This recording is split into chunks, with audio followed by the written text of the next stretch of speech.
Okay, so I'm on page 7 of our class packet, and I'm just going to go through here real quick on the review set and just give you the answers.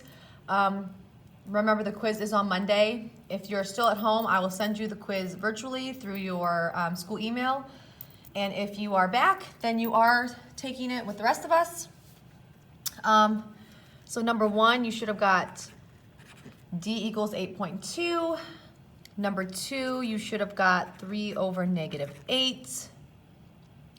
Number 3, 7w squared plus 51w plus 14. For number 4, you have to get this in y equals mx plus b before you can graph it. So when you get that in the right form, you get y equals 1/2 x minus 1. Put your starting point at 1. And then your slope is positive, so that means you go up 1 to the right 2.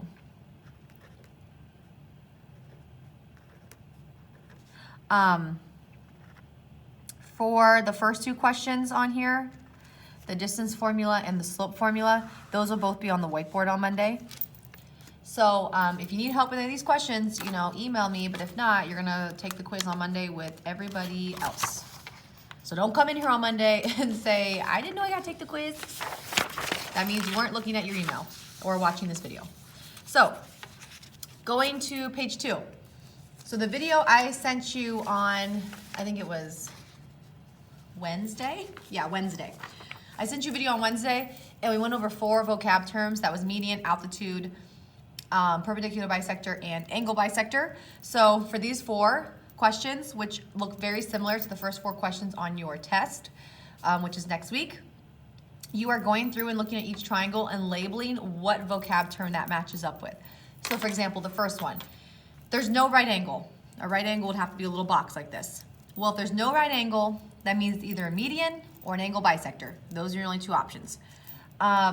This would be a median because a median cuts a side of a triangle in half, and you know it's cut in half because you have those congruent marks there. So this would be a median. B, again, there's no right angle, so it's either median or angle bisector. In this case, it would be an angle bisector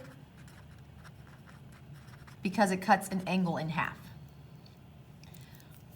C, there's a 90-degree angle, so that means it's either an altitude or a perpendicular bisector.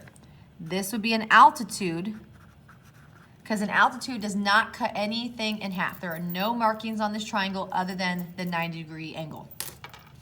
So the last one would be a perpendicular bisector because you have the 90-degree angle as well as the congruent marks. So both have to be true for the perpendicular bisector. You need a 90-degree angle and you need the congruent markings. Okay. So now, for this last part here, this is the new part. It says the sum, which means addition. If the sum of the lengths of any 2 sides of a triangle is greater than the length of the third side, then it forms a triangle. So for example, down here in these bottom 3 questions, they give you 3 numbers. These represent the 3 sides of a triangle. And we're going to determine, could these 3 sides make a triangle? Well, you take the 2 smaller numbers, so 4 and 5, add those together, you get 9. 9 is not bigger than 10, so no, this would not be a triangle. So for B, 4 and 5 are your smaller numbers. 4 plus 5 is 9. 9 is not bigger than 9, so it's still not a triangle. So even though it's equal, it still doesn't work. Last one, 4 and 5 are your small numbers again, so 4 plus 5 is 9. 9 is bigger than 7, so this would form a triangle. Okay, and you're gonna have 2 of those on your test. Okay, page 9. So now they give us 2 sides of a triangle. So the triangle has 3 sides, and they give us 2 sides, 9 and 15. They want you to write an inequality to represent what the third side could be. The third side could be multiple numbers. To figure out what range it's going to fall in, first you subtract 15 from 9. You first start by subtracting the numbers. I always take the bigger number minus the smaller number, that way we don't have to deal with negatives. So 15 minus 9 is going to give you 6.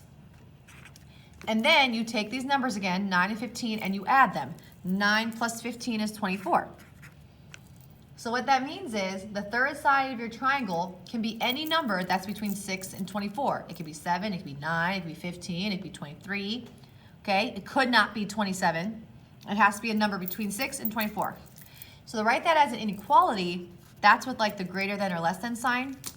So how you want to write that out is x. X is going to represent that third side. Again, it could be 7, it could be 9, it could be 15, it could be 18. X would have to be greater than 6, but also less than 24. So you read it in the middle. X has to be bigger than 6, but also less than 24. That is what the range of that third side could be. So let's try 12.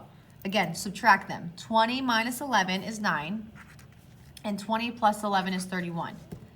Now, when you write out this inequality, it's always going to be the same pattern. X goes in the middle, your smaller number goes on the left, your bigger number goes on the right, and your inequality signs are always going to both point to the left. It's going to be that way every single time.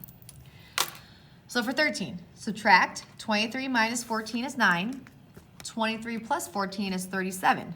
So again, when I write this out, x goes in the middle, and then 9 goes on the left, 37 goes on the right, and your inequality signs are going to point the same directions. So right now, what I want you to do, because you should be following along with your packet watching this video, do questions 14 through 18 on your own, pause the video, do those on your own, then come back and see if you got them right. Okay, so pause it now. So, hopefully you paused it, you try to do 14 through 18. Now we're gonna see if you got the answers right. So 14, you should have this. 15, 16, 17, and 18. Okay, so please let me know if you have any questions on those. Just give me an email. All right, the last thing we're gonna go over is number 19 and 20. So 19 says, name the largest and the smallest angle in this triangle. So in this triangle, you have 3 angles. You have angle A, angle C, and angle B. The largest angle is gonna be across from the largest side, and the smallest angle is gonna be across from the smallest side. So in this triangle, 7 would be the largest side. The angle across from that would be angle C. So angle C is going to be the largest. Now for the smallest, 5 is the smallest side. That is across from B. So angle B is going to be the smallest angle. Okay, and that's it. For 20, 5 is the longest, or the largest side. That's across from E, so E is going to be your largest angle. And 3 is your smallest side, that's across from D. So D is going to be your smallest angle. Okay, so same thing to finish off here. Do 21 by yourself, pause the video, figure out what is the smallest angle and the largest angle, and then come back and check your answers.